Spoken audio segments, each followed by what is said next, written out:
Nous sommes le 26 juillet 2024. Peuple d'Afrique, peuple du monde libre, peuple qui se bat pour un monde multipolaire, pour un monde où chaque être vivant doit essayer de vivre en toute liberté. Oui, c'est de cela qu'il est question. C'est le deuxième numéro que nous enregistrons dans le cadre de cette émission sur Gandhi Malien TV, tout en saluant ses sponsors. Nous recevons M. Michael, journaliste d'Africa Initiative. Il n'est plus à présenter. Michael. Bonsoir. Merci bien. Bonsoir à tout le monde. Je suis ravi également de saluer le peuple malien, le peuple africain et les Russes qui vont nous rejoindre en regardant cette émission. Oui, effectivement, c'est la deuxième édition de notre programme. C'est une causerie débat, comme vous le savez. Nous donnons nos points de vue sur un sujet bien précis. Aujourd'hui, nous avons jugé nécessaire de parler de l'opération spéciale qui a lieu en Ukraine, c'est-à-dire une opération portée par le ministère de la Défense de la Fédération de Russie. Ceci étant, il y a beaucoup de questions. Les peuples africains connaissent peut-être déjà, mais veulent connaître aussi davantage. Les peuples africains veulent entendre ça venant de vous, un journaliste russe mais qui parle couramment français. Mon cher Michael, vous en tant que russe, en tant que journaliste russe, connaissant un peu l'histoire de ces deux peuples, parce que pour nous jusqu'à présent, les peuples russes, les peuples ukrainiens, c'est deux peuples frères. Comment est-ce que nous en sommes arrivés jusqu'à ce niveau? Oui, effectivement, vous avez tout à fait la raison. Le peuple russe et le peuple ukrainien, ce sont deux peuples frères qui sont soudés même de leur sort, je dirais. Comment on est arrivé à une telle situation? C'est une question qui nécessite une réponse complexe et complète. Oui, effectivement. Je peux commencer par la dissolution de l'URSS. Okay. Là, quand les liens économiques, démographiques, sociaux se sont cassés entre les républiques de l'ancien URSS, quelques-uns ont décidé de préserver, d'essayer de garder ces liens, comme par exemple la Russie et la Biélorussie, la Russie et l'Arménie, le Kazakhstan. Mais l'Ukraine, au fur et à mesure de développement de son indépendance, s'est éloignée de plus en plus. Avec le président Yanukovych, qui était le dernier président qu'on peut juger légal, qui a été élu par le peuple. Il voulait même faire ce que voulait le peuple ukrainien. Okay. C'est l'adhésion à l'Union européenne, c'est l'adhésion à la communauté, à ce qu'on appelle la famille européenne. Mais tout en gardant et tout en préservant les liens avec la Russie, les liens économiques, sociaux, tout ça. Parce que quand même, il y avait 2-3 millions des Ukrainiens qui travaillaient en tant que spécialistes étrangers en Russie. Okay. Donc, ils envoyaient pas mal d'argent, pas mal des marchandises de Russie en Ukraine. Okay. Mais en 2014, avec des subventions, des pouvoirs occidentaux, oui. On a eu ce qu'on a eu, ce qu'on appelle Maïdan, la révolution qui a renversé le pouvoir élu.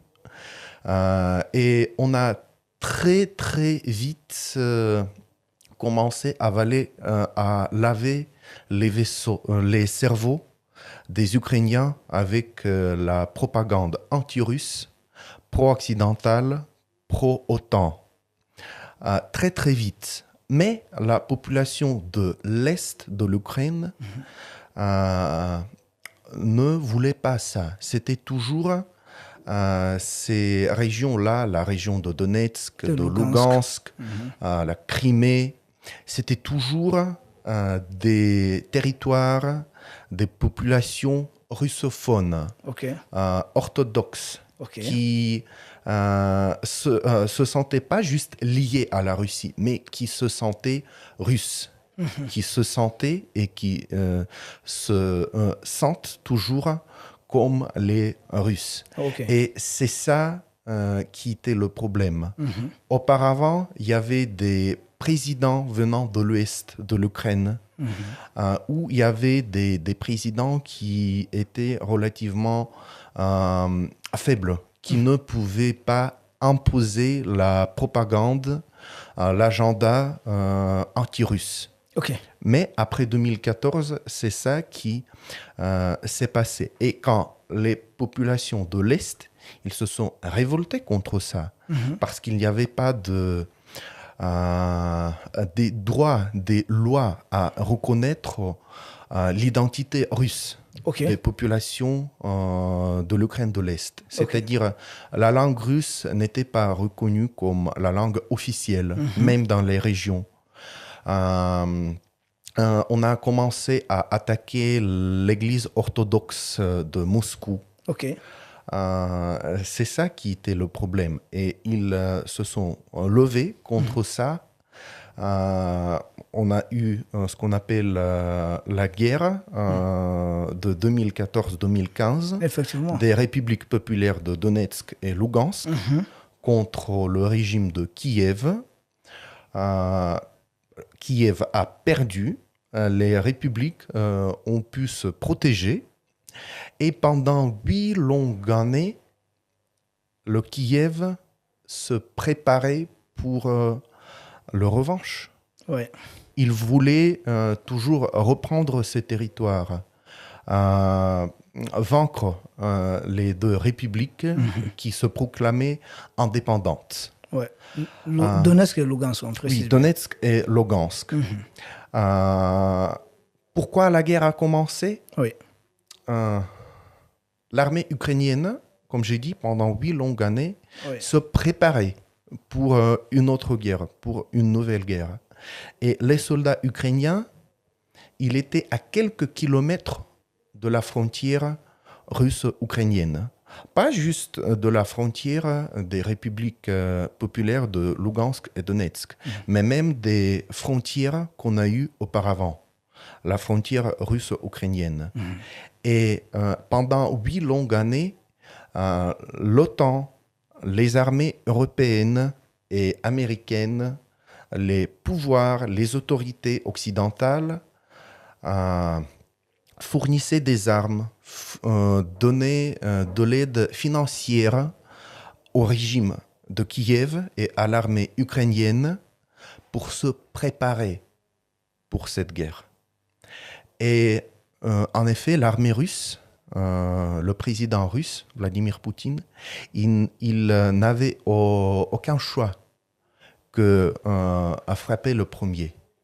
Parce que si ce n'était pas l'armée russe qui a commencé à protéger les populations, ça sera l'armée ukrainienne qui commencera la guerre. Et les batailles qu'on voit aujourd'hui, ça ne soit pas dans les nouvelles régions, comme on les appelle, mais dans la région de Rostov, dans la région de Bryansk, dans la région de Belgorod et dans les autres régions de la Russie. Parce que c'est à ça à quoi se préparait l'armée ukrainienne. Ok, merci. Si je comprends bien les moments clés, vous avez parlé de ce qui s'est passé à Maïdan. Maïdan, vous considérez ça réellement comme une révolution ou bien un coup d'État? Je dirais que c'est un coup d'État. C'est une insurrection alors, un coup d'État. Ok. Il y a Maïdan qui est un moment clé. Ensuite, il y a eu les accords de Minsk, il faudrait dire, 2014. Si ces accords étaient réellement appliqués, on n'allait pas être dans la situation actuelle aussi. Bien sûr. Il faudrait aussi préciser, ça vous avez donné un élément très important qu'on n'entend pas sur les autres médias. C'est quoi quand vous dites qu'en 2022, la Russie n'a fait qu'anticiper sur un calendrier de guerre qui était déjà préétabli par le pouvoir qui est en place, qui est porté par Zelensky et ses sponsors. C'est-à-dire, ils étaient déjà préparés, ils allaient passer à l'offensive. Et même les régions frontalières de la Russie n'allaient pas être épargnées. Et ce que la Russie a fait, c'est essayer de couper un peu l'herbe sous les pieds. Donc, si je comprends bien, ils n'ont pas laissé le choix à la Russie pour mener en fait cette opération spéciale, essayer de freiner peut-être les ardeurs que l'autre camp avait. Ceci étant, ça nous conduit à notre deuxième question, mon cher Michael. C'est réellement le problème. Vous avez parlé beaucoup des russophones qui sont en Ukraine. Vous avez parlé de l'Église orthodoxe.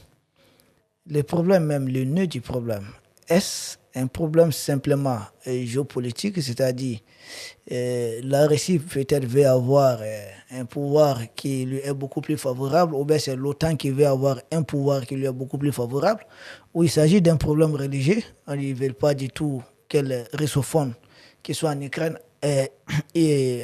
puissent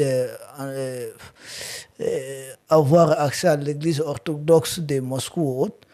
Est-ce que c'est un problème beaucoup plus économique? Parce que nous savons que l'Est de l'Ukraine aussi, c'est une force au niveau de l'Ukraine. C'est quoi le problème réellement? C'est quoi là? Nous savons qu'il y a beaucoup de problèmes. Mais le nez du problème même, c'est quoi? La priorité, selon vous, ça tourne autour de quoi? Ou bien c'est un problème ethnique purement et simplement? Parce que vous l'avez dit dans votre discours introductif tout de suite, qu'ils ont, même ils ont interdit aux russophones de parler la langue russe en Ukraine. Les problèmes tournent autour de quoi concrètement? Si vous devez énumérer des problèmes clés, selon vous, quels seraient les deux principaux problèmes? Je vais répondre tout de suite à votre question, mais vous avez bien évoqué les accords de Minsk. Oui, effectivement. Il faut en parler un peu plus. Oui. Effectivement, si l'Ukraine et les pouvoirs occidentaux ont bien suivi ces accords-là, nous ne pourrions jamais arriver à cet état qu'on a aujourd'hui. Si y avait des référendums dans les républiques populaires de Donetsk et Lugansk, sur s'ils veulent rester indépendants ou réintégrer dans la République, dans l'Ukraine. Ça, c'est ce qui stipulait les accords de Minsk.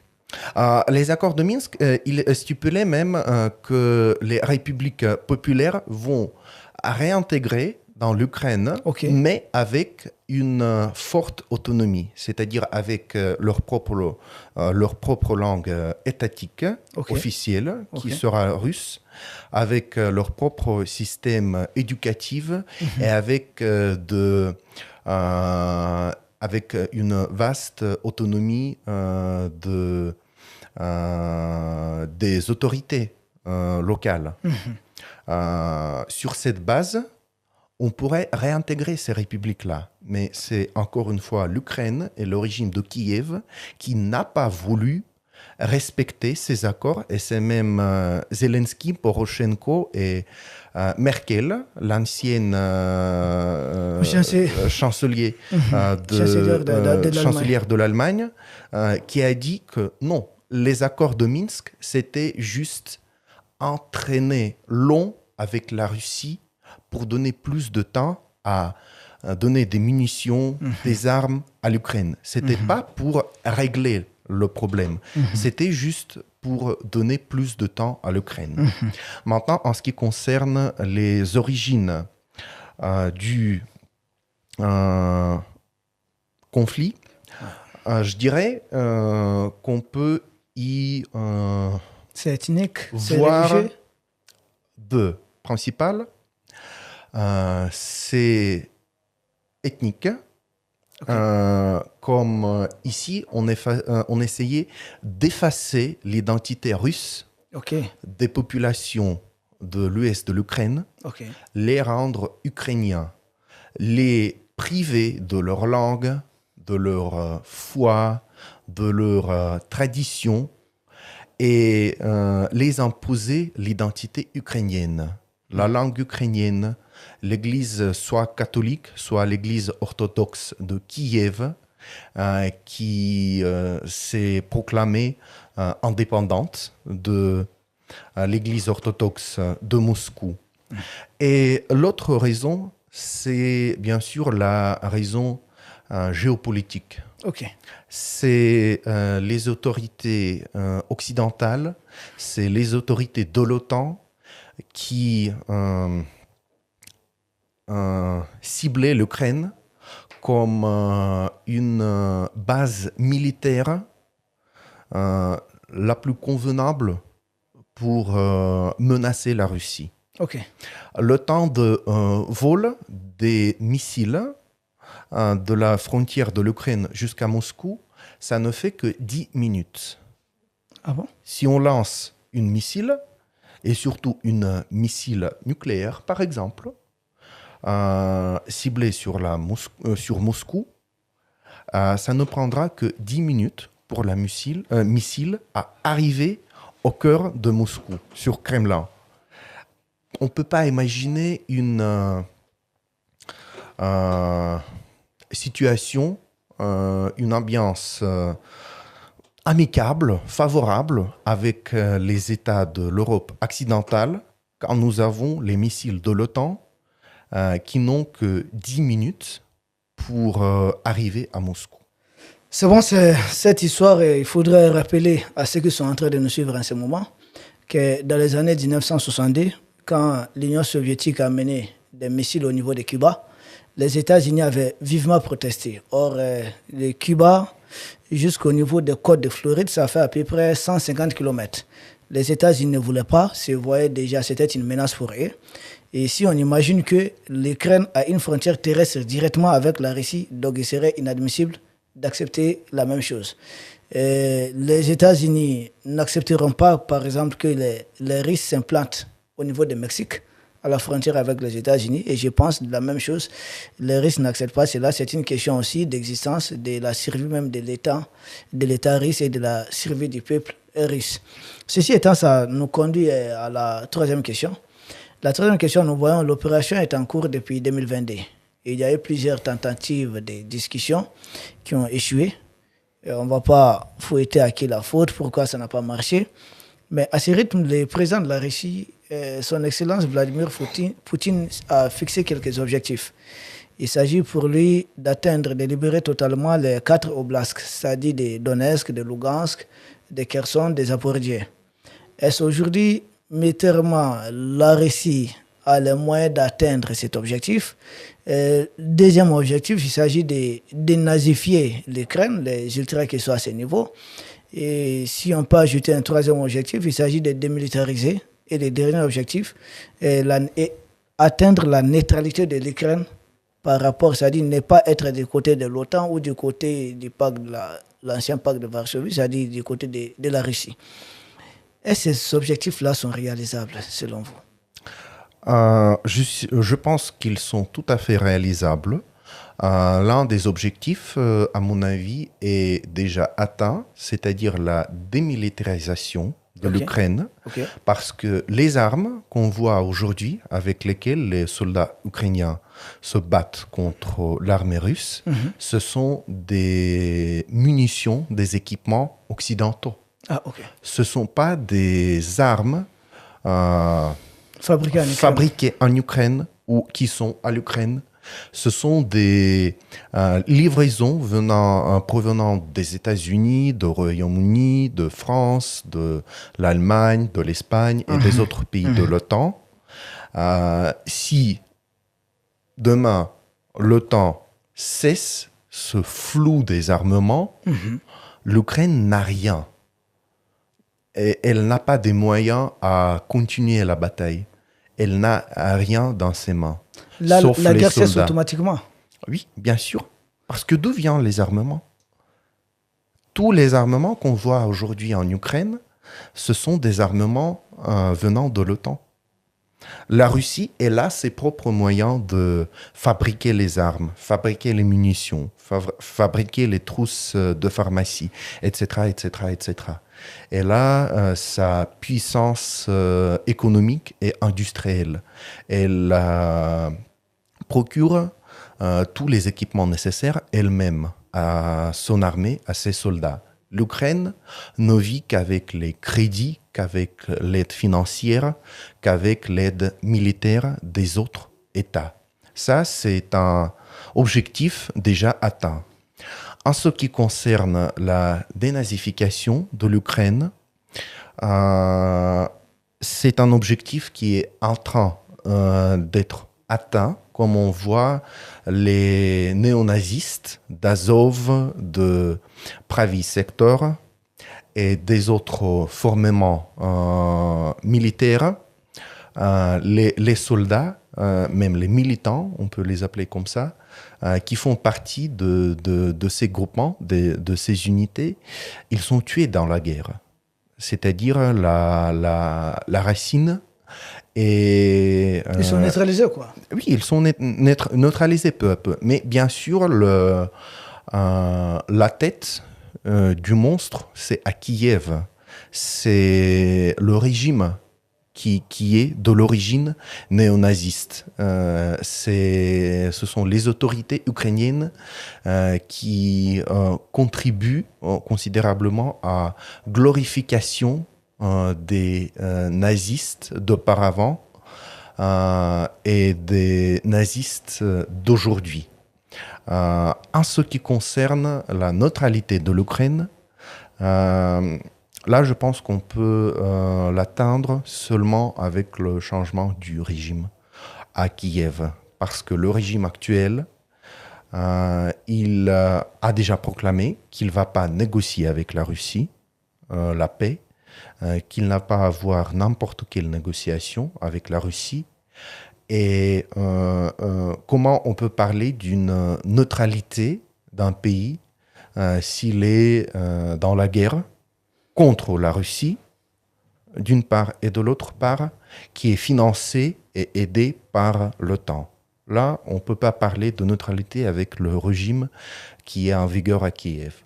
En ce qui concerne les 4 nouvelles régions, les 4 oblasts, oui, ça c'est un objectif à atteindre. Le progrès de nos forces s'est ralenti un peu avec la situation qu'on a aujourd'hui. Mais de toute façon, on a pu briser la forte défense de l'armée ukrainienne qu'ils ont préparée pendant 8 longues années. On a brisé ça. Ça, c'était où? Au niveau d'Avdiivka ou bien au niveau de Mariupol? Oui, au niveau de Mariupol, Avdiivka, c'est ça. On a brisé ça. Ils ont créé une autre ligne de défense et maintenant, nous sommes en train de la briser également. Chaque jour, oui, le progrès, comme j'ai déjà dit, s'est ralenti. Mais quand même, il y en a. Chaque jour, chaque semaine, nous progressons de quelques centaines de mètres.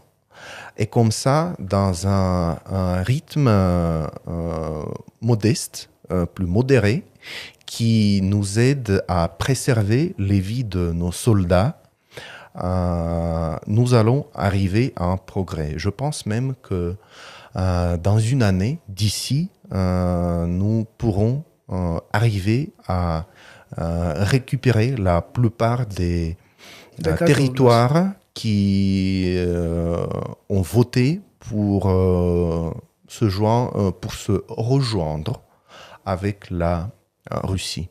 Oui, les 4 oblasts notamment. Mais je vous rappelle que le pouvoir en place à Kiev a un peu évolué dans sa position parce que là, dernièrement, il y a le ministre des Affaires étrangères de l'Ukraine, M. Dmitry Kuleba, qui est parti en Chine. Et je crois de là-bas, il dit qu'ils sont ouverts à des discussions directes avec la Russie. Et je pense que jusque-là, c'est des gens qui posaient des conditions à toute discussion. Mais pour une première fois, ils ne posent plus de discussions. Donc, ils sont décidés à discuter directement. Qu'est-ce qu'il fait, c'est là? C'est la venue de Donald Trump? Ou bien c'est parce que ça ne va pas militairement sur le terrain? Là, on peut même dire que soit les autorités ukrainiennes, soit les autorités de l'OTAN ont dit que la Russie est invitée à participer au 2e forum de la paix. quelque part qu'il soit tenu.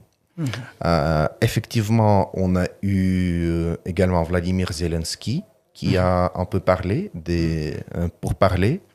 On a eu tout de suite Kouleba qui a parlé des négociations. Mais de toute façon, l'arrêt de Verkhovna Rada, qui est le Parlement ukrainien, l'arrêt sur les négociations avec la Russie, c'est toujours en vigueur. Ce n'est pas enlevé. Le régime qui a commencé... Attendez, nous précisons, nous disons à nos téléspectateurs que c'est un arrêt qui interdit au régime de Kiev de demander des discussions avec la Russie. Des discussions directes avec la Russie. Oui, c'est ça. Donc là, du point de vue légal, du point de vue ukrainien, ils ne peuvent pas parler des négociations directes sur la paix avec la Russie. Ça, c'est un. Et deux, c'est le régime ukrainien qui continue à jongler avec les mots. Un jour, c'est Kouleba qui dit « Nous sommes prêts à négociation ». Un autre jour, c'est Zelensky qui dit avant de commencer les négociations, nous demandons le retrait de l'armée russe sur la frontière de 1991. Là, comment peut-on faire confiance à eux? Même si nous invitons sans quelques conditions préalables à négocier les conditions de la paix, comment peut-on faire confiance à ce régime? On a eu déjà les accords d'Istanbul en 2022, qui, au préalable, ont réglé la guerre, ont réglé et établi les conditions de la paix, mais Boris Johnson, comme vous venez de le mentionner, au juste, a fait rater, échouer ces négociations. Il allait à Kiev pour leur dire de continuer. Si 2024, nous avons n'importe quel accord de Shanghai, de Minsk, d'Istanbul, de je ne sais pas, de Bamako, même si on a ces accords-là, comment peut-on avoir confiance, comment peut-on être sûr après-demain, un autre Boris Johnson, un Emmanuel Macron, un Joseph Biden n'appelle pas à Zelensky et dit non, c'est nul, rate les négociations, tu continues la guerre. C'est un problème. Les diplomates russes et ukrainiens et peut-être les médiateurs, je pense, auront la lourde chance de donner de telles garanties à la Fédération de Russie. La possibilité qui est sur la table, à mon avis, c'est l'armée ukrainienne. Les dirigeants de l'armée ukrainienne qui voient la situation réelle sur le champ de bataille, que chaque journée, ils perdent des centaines et même des milliers de soldats en vain, en retraitant de leur propre territoire, comme ils la pensent. Je pense que dans les mois à venir, ils vont être fatigués à un tel point où on pourra voir un autre coup d'État en Ukraine. Et peut-être c'est le régime des militaires qui vont renverser Zelensky et son régime, à qui la Russie pourra négocier pour une paix durable et confiable. C'est une des options, mais on n'a pas dit que c'est la seule option, parce que déjà le chef d'état-major déchu de l'Ukraine, Valéry Zaluzhny, je pense qu'il commençait à pencher un peu vers ça, après l'échec de la fameuse contre-offensive, mais qui a été déchu de son poste.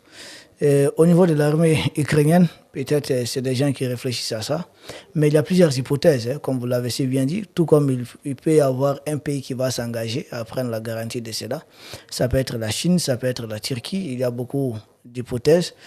Tout comme même avec ces mêmes régimes, mais l'armée peut prendre les choses, c'est-à-dire il peut y avoir une discussion directement avec les patrons de l'armée ukrainienne. Lui, il peut au moins engager les pays, c'est-à-dire dans un tel cadre. Il y a beaucoup d'options, en tout cas sur la table. C'est le travail des diplomates. Mais au vu depuis 2022 jusqu'à présent, nous savons un peu la géopolitique qui est derrière les Jeux olympiques et autres. Pouvons-nous dire que la Russie, aujourd'hui, parce que les Occidentaux en 2022 avaient dit qu'ils allaient isoler totalement la Russie. Aujourd'hui, vous, en tant que Russe, en tant que journaliste russe, pouvez-vous dire si la Russie est isolée ou pas par rapport à 2022? Même si on parle du journalisme russe, moi, je ne sais pas à Moscou. Moi, je suis ici à Bamako, au Mali. C'est vrai. Avec mon visa, avec mon travail que je fais ici. Est-ce que ça ressemble à un isolement mondial total qu'on nous a promis de la part des Européens, de la part des Occidentaux? Ouais. Moi, je ne suis pas tout seul. Il y a beaucoup d'autres spécialistes russes dans plusieurs domaines. Des journalistes, des économistes, des banquiers, des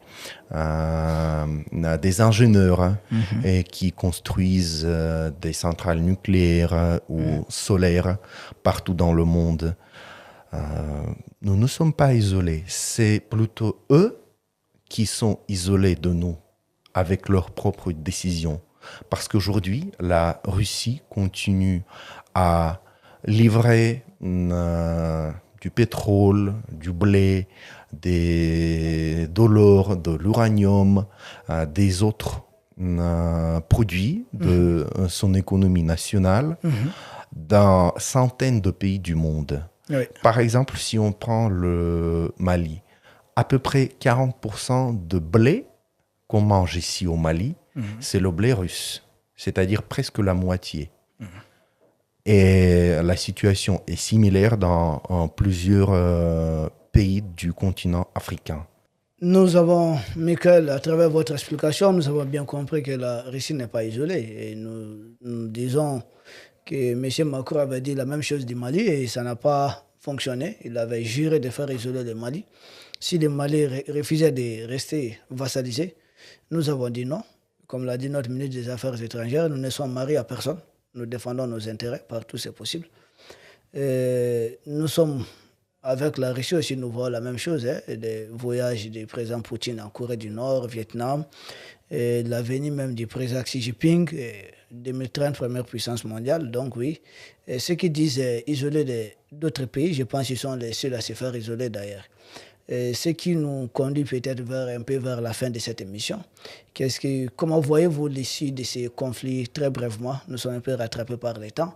C'est-à-dire, voyez-vous une issue militaire ou une issue politique? Pour la Russie, les deux issues sont toujours possibles. Comme le dit notre président et ses ministres des Affaires étrangères, de défense, les porte-paroles du ministère des Affaires étrangères et du président même, nous sommes toujours ouverts à la solution diplomatique du conflit, comme nous l'avons mentionné dans l'émission.